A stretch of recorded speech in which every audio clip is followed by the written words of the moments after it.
ជំរាបសួរនិងសួស្តីអ្នកនរគ្នាស្វាគមន៍កាវត្រឡប់មកវិញក្នុងមេរៀន Spring Boot ដែលយើងរៀនជាភាសាខ្មែរក្នុងមេរៀននេះយើងនឹងបន្តទៅកាន់ការធ្វើការជាមួយនឹង database ហើយខ្ញុំនឹងបើកនៅ command database ដែលយើងបានបិទនៅក្នុង video មុនកន្លែងនេះគឺយើងនឹងផ្លាស់ប្ដូរ dataset របស់យើងគឺយើងអត់ access ទៅកាន់ progress database ទេគឺយើងនឹងបង្កើត database ថ្មីហើយយើងនឹងចាប់ផ្ដើមជាមួយនឹង database ថ្មីទាំងអស់គ្នានៅក្នុងនេះគឺជា progress database ហើយវាមាន table មួយចំនួនដែលខ្ញុំធ្លាប់បង្កើតលេងនៅក្នុងហ្នឹងប៉ុន្តែខ្ញុំអត់មិនប្រើប្រាស់ database នេះបន្តទៀតទេអញ្ចឹងយើងអាចមកបង្កើត database ថ្មីមកស្ដាំលើវាហើយ new database ហើយខ្ញុំដាក់ថា demo អញ្ចឹងដោយសារតែ demo មានរួចហើយអញ្ចឹងខ្ញុំអាចទៅបើកមើល database demo តើវាមានអីគេខ្លះនៅពេលយើងបើកមកវាអត់ចេញបែបនេះយើងអាចកន្លែង 0 of 3ហ្នឹងមកយើង create យក public ឬហ្នឹងយើងនឹងឃើញ table 1គឺ table user តែនេះដោយសារតែ table demo នេះខ្ញុំធ្លាប់មានវាមុនអញ្ចឹងឥឡូវខ្ញុំ drop table របស់ខ្ញុំចោលទៅដើម្បីកុំឲ្យច្រឡំអញ្ចឹងនៅក្នុង database demo នេះគឺវានឹងស្អាតបែបនេះអត់មានអីទេអញ្ចឹងខ្ញុំនឹង connect វាមកកាន់ demo username password ដដែល1 2 3 4ហើយខ្ញុំនឹងប្រើ deal auto update មកនេះប៉ុន្តែថាយើងបង្កើត entity មកវា auto មកបង្កើត table នៅក្នុង database ផងយើងអញ្ចឹងត្រឡប់មកវិញខ្ញុំនឹងមកកាន់ controller មកមើល student controller នៅក្នុង student controller ត្រង់នេះគឺយើងមាន list ហើយនឹង find by id ឥឡូវខ្ញុំនឹងបង្កើតមួយទៀតគឺខ្ញុំនឹងបង្កើត post mapping/add អញ្ចឹង /add នេះគឺយើងបង្កើត student ថ្មីអញ្ចឹងយើងបាន public student ហើយ add អញ្ចឹងខ្ញុំនឹងយកតាម suggestion របស់ IDE ហ្នឹងយើងនឹងបង្កើត student ថ្មីហើយយើងមាន request body ជា student តែខ្ញុំក្នុងនេះខ្ញុំនឹងមិនប្រើ student direct ទេគឺខ្ញុំនឹងមាន student request មួយទៀតដែលជា model ផងយើងហ្នឹងអញ្ចឹងឥឡូវនេះយើងអាចដាក់ថា request បែបនេះបានហើយយើង return student service ហើយ add student អញ្ចឹងយើងឃើញថា student request ផងយើងគឺអត់ទាន់មានទេយើងមកបង្កើត student request ថ្មីមួយមកខ្ញុំបង្កើត DTO មួយយើងហៅថា DTO package ហើយ student request អញ្ចឹងនៅពេលយើងដាក់បែបនេះវានឹងទៅបង្កើត folder DTO ហ្នឹងឲ្យយើងខ្ញុំ enter មកយើងបាន directory ឬក៏ folder DTO ហ្នឹងហើយយើងមាន student request មួយអញ្ចឹងកន្លែងនេះខ្ញុំដាក់ថា getter ហើយ setter ដែលជា library របស់ Lombok ហ្នឹងហើយបន្តមកទៀតខ្ញុំដាក់ field ឲ្យដូចទៅនឹង entity ផងយើងអញ្ចឹងខ្ញុំមក copy មកខ្ញុំ copy ប៉ុណ្ណាហើយខ្ញុំយកមកដាក់ក្នុង student request ផងយើងអញ្ចឹងកន្លែងនេះវានឹង error ដោយសារតែនៅក្នុងនោះវា copy មកវាជា comma ហើយកន្លែងនេះគឺយើងត្រូវដាក់ semicolon ហើយយើងដាក់នេះ private មកបើនៅក្នុង Windows យើងអាចចុចAlt J បានសម្រាប់ពាក្យដូចគ្នាដើម្បី select ទាំងអស់ប៉ុន្តែនៅក្នុង Mac គឺខ្ញុំអត់ទាន់រកឃើញថាចុច keyword មួយណាទេដើម្បីយើងអាច select ពាក្យដូចគ្នាទាំងអស់ចា៎អញ្ចឹងយើងអាចដាក់អានេះ no argument instructor បើន័យថាយើងបង្កើត constructor ដែលអត់មាន field ហើយនឹង all argument constructor សម្រាប់ constructor ដែលមាន field ទាំងអស់ហ្នឹងយើងបាន student request មួយហើយឥឡូវយើងត្រឡប់មក controller យើងវិញ controller ហើយយើង import student request ហ្នឹងមកយើង import ចូលមកstudent request បាត់ error អញ្ចឹងយើងត្រូវបង្កើត add student មួយទៀតទៅឲ្យ student service នេះយើងចូលមកក្នុង student service នេះយើងបង្កើត add student បែបនេះអញ្ចឹងយើងចូលទៅកាន់ student service implement អញ្ចឹងកន្លែងនេះគឺយើងត្រូវ implement service implement method ផងយើងមិញហ្នឹង add student មកយើងនឹងបាន add student បែបនេះអញ្ចឹងវាមានបញ្ហាយើងចុចលើហ្នឹងមកយើងឃើញថាកន្លែង student នេះវា pass student អត់ត្រូវទេយើងត្រូវ pass request ចូលបែបនេះហើយយើងមកមើល student កន្លែងនេះគឺវាប្រើ student entity អញ្ចឹងយើងអត់ប្រើ student entity ទេយើងប្រើ student request នៅក្នុង student service ផងយើងណាហើយ import វាចូលមក import មកហើយយើងទៅកែនៅក្នុង service កន្លែងនេះគឺយើងប្រើ student request ដូចគ្នាមកត្រឹមត្រូវហើយប៉ុណ្ណេះអញ្ចឹងកន្លែងនេះខ្ញុំនឹង return វាចូល null ដដែលអញ្ចឹងប៉ុន្តែខ្ញុំអត់ទាន់ធ្វើវាអីវាទេយើងនឹងហៅ student repository.save បែបនេះហើយគឺយើងនឹង save student ចូលក្នុងហ្នឹងកន្លែងខ្ញុំដាក់ថា request សិនចុះហើយយើងនឹង save student ចូលក្នុងហ្នឹងអញ្ចឹង save នេះឃើញថាវា error មូលហេតុដែលវា error គឺវាអត់ទាន់មាន function save អញ្ចឹងយើងមកមើល repository របស់យើងមកឃើញថាវាពិតជាអត់មានមែនកន្លែងនេះគឺខ្ញុំនឹង extend ចេញ page JPA repository ហើយកន្លែងនេះគឺយើងដាក់ថា student និងប្រភេទជា long តែក្នុងនេះជាអ្វីយើងចូលយើងដាក់ mark លើ JPA របស់យើងមកយើងឃើញថាវាទៀមទា type នេះមិនន័យថាជា class type វាអាចជា type អីមួយជា type ដែលយើងបង្កើតឬក៏ជា type ណាមួយហើយនឹង ID បានន័យថាជា field របស់ type មួយនេះអញ្ចឹងយើងមាន student ហើយក្នុង student ហ្នឹង ID របស់ student ហ្នឹងគឺមានប្រភេទជា long អូខេអញ្ចឹងកន្លែង implement នេះខ្ញុំនឹងលុបចោលខ្ញុំនឹងលែងប្រើ implement មួយហ្នឹងបានន័យថាយើងប្រើ JPA repository យើងនឹងប្រើ built-in function ផងវាដែលវានឹងមាន get all student អីនៅក្នុងហ្នឹងរួចជាស្រេចកន្លែងនេះក៏ខ្ញុំនឹងលុបចោលដូចគ្នាព្រោះអីខ្ញុំនឹងអត់ប្រើទេហើយអានេះនៅពីលើ student repository ហ្នឹងយើងដាក់វាជា repository ចឹងមកព្រោះអីយើងបានលុប repository implement ចោលហើយអញ្ចឹង function គ្រប់យ៉ាងដែលយើងនឹងហៅប្រើហ្នឹងគឺជា basic មានថាជាធម្មតាអត់ទាន់មានអីស៊ីជម្រៅគឺយើងនឹងហៅចេញពី repository ហ្នឹងហើយវាមាន function មួយចំនួនដូចជា save flash save all flash ជាដើមឬក៏ delete អីនិយាយទៅ add update delete ហើយនឹង get all find by id អីជា basic គឺយើងអាចប្រើប្រាស់ JPA repository នេះដើម្បីទាញយកមកបានអញ្ចឹងខ្ញុំបាន repository របស់យើងដែលធ្វើការភ្ជាប់ជាមួយនឹង database ហើយយើងចូលមកមើល student របស់យើងនេះ student របស់យើងនេះគឺវាអត់ទាន់ពេញលេញជា entity ទេ entity ដែលយើងបង្កើតនៅវីដេអូមុនហ្នឹងគ្រាន់តែជាឧទាហរណ៍នៃ entity ទេអញ្ចឹងខ្ញុំបដូរ entity របស់យើងមកជា class វិញដោយសារតែប្រភេទជា record វាអាច set ទៅលើ field មួយបានឲ្យវាបង្កើតជា constructor អញ្ចឹងខ្ញុំនឹងប្រើជា class វិញព្រោះឯងខ្ញុំចង់ getter setter តែ field ណាមួយអញ្ចឹងខ្ញុំដាក់ setter getter មកហើយខ្ញុំដាក់ field វាចូលមកអញ្ចឹងអានេះខ្ញុំអាចទៅ copy ពីបាច់ copy ទេយើង tab យកប៉ុណ្ណេះមកតែខ្ញុំអត់មាន constructor ឬក៏ generate constructor ហ្នឹងទេខ្ញុំប្រើ all argument constructor ឬក៏ no argument constructor ហើយកន្លែងនេះគឺយើងដាក់វាថា entity ព្រោះវាជា entity នៃ student ហ្នឹងហើយនឹងមួយទៀតខ្ញុំដាក់ថា table ខ្ញុំបង្កើត table ហើយខ្ញុំដាក់ name ឲ្យវាមក student បែបនេះចឹងគេថាវា error កន្លែងហ្នឹងយើងដាក់ mouse ពីលើវាមក entity does not have primary key អញ្ចឹងវាថាវាអត់មាន primary key អញ្ចឹងយើងដាក់ឲ្យវាមក id នៅពេលយើងដាក់ ID បែបនេះគឺវាបង្កើត primary key ឲ្យ ID មួយហ្នឹងវា unique ហើយវាអត់ null អញ្ចឹងកន្លែងនេះយើងដាក់មួយទៀតមកគឺខ្ញុំដាក់ value generate value ខ្ញុំ generate value យើងប្រើ strategy នេះហើយយើង generation auto បានន័យថា ID នេះគឺវានឹង auto generate ហើយនៅក្នុង database របស់យើងនៅពេលដែលយើង run program របស់យើងទៅ DDL auto មួយនេះវានឹង auto បង្កើត table ឲ្យយើងហើយកន្លែងហ្នឹងគឺវាចេះចាត់ចែងថាធ្វើ ID ឲ្យយើង auto ឬយ៉ាងណាហើយមួយទៀតខ្ញុំចង់បង្កើត created add អញ្ចឹង created add កន្លែងនេះគឺខ្ញុំនឹងដាក់ column ពីលើចេះមួយដោយសារតែក្នុង field Java គឺយើងប្រើ camel cache ប៉ុន្តែក្នុង database ជាទូទៅយើងប្រើ snake cache អញ្ចឹងយើងអត់អាចឲ្យវា auto បង្កើត created add នេះជាមួយនឹង camel cache ហើយយើងបញ្ជាក់ថា column ហ្នឹងគឺត្រូវតែឈ្មោះបែបនេះវា map ប៉ុន្តែសម្រាប់ពពួក name email phone address នៅខាងលើនេះហេតុអីបានខ្ញុំអត់ map ដោយសារតែយើងអាចប្រើ name ធម្មតាក៏បាន email ទៅលើ cache ធម្មតានឹងក៏បានដែរអញ្ចឹង date នេះយើង import មក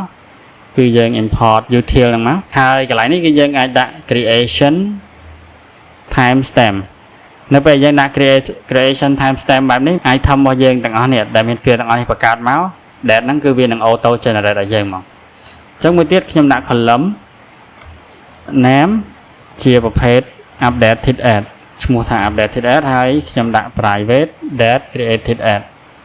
ហើយកន្លែងនេះខ្ញុំដាក់ add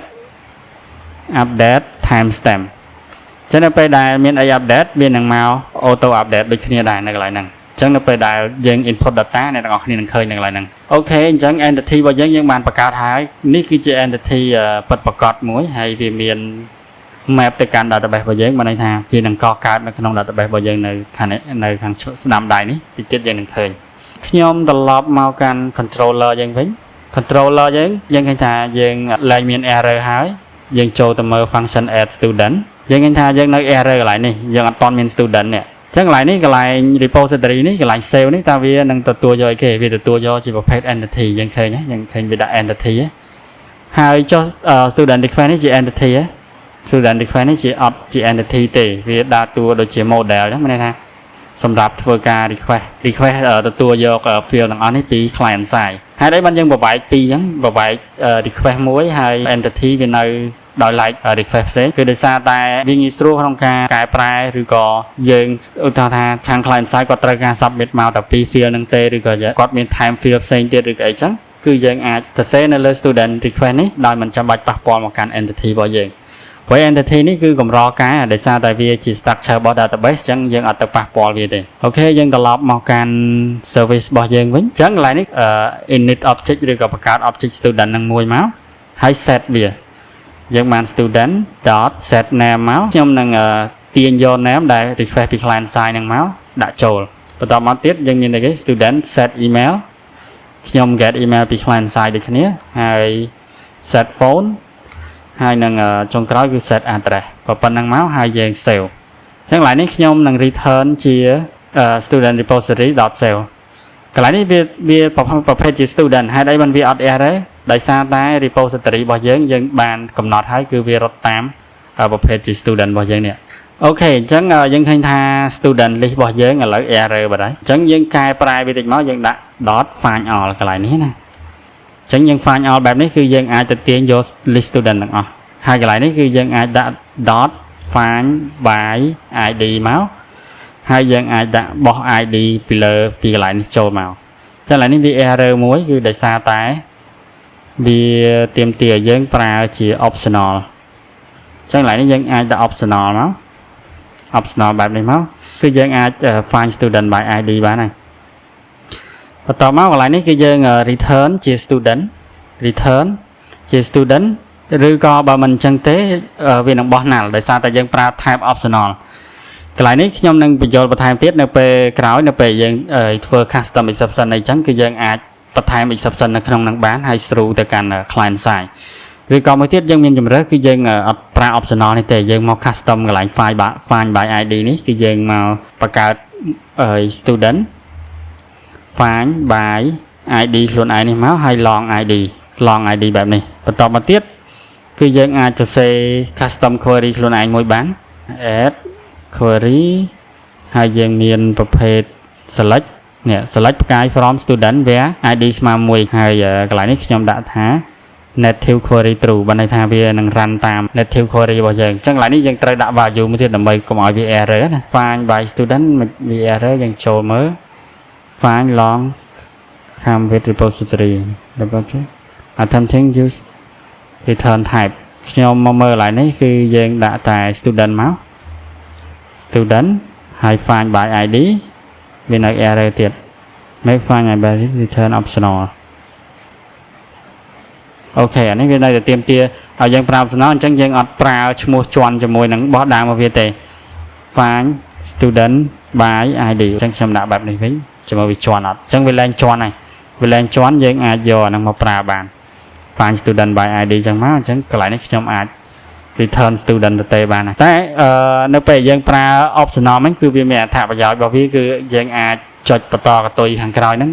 បើសិនជាវាអត់មាន student ទេយើងចង់ឲ្យវាធ្វើអីបន្តអញ្ចឹងណាប៉ុន្តែបើសិនយើងទៅសេបែបនេះគឺយើង manual បើន័យថាយើងនៅសិក្សាបើសិនជា student ស្មើណាយើងត្រូវ run យើងត្រូវ through exception ឬក៏ return មកឲ្យ client side ឥឡូវកន្លែងនេះគឺខ្ញុំអត់ដាក់លក្ខខណ្ឌឬអីទេខ្ញុំឲ្យវា return បែបហ្នឹងអញ្ចឹងសិនតែនេះវា warning មួយយើងដាក់ពីលើវាមក local variable student is redundant បើន័យថាយើងអាច return បែបនេះបាននេះអ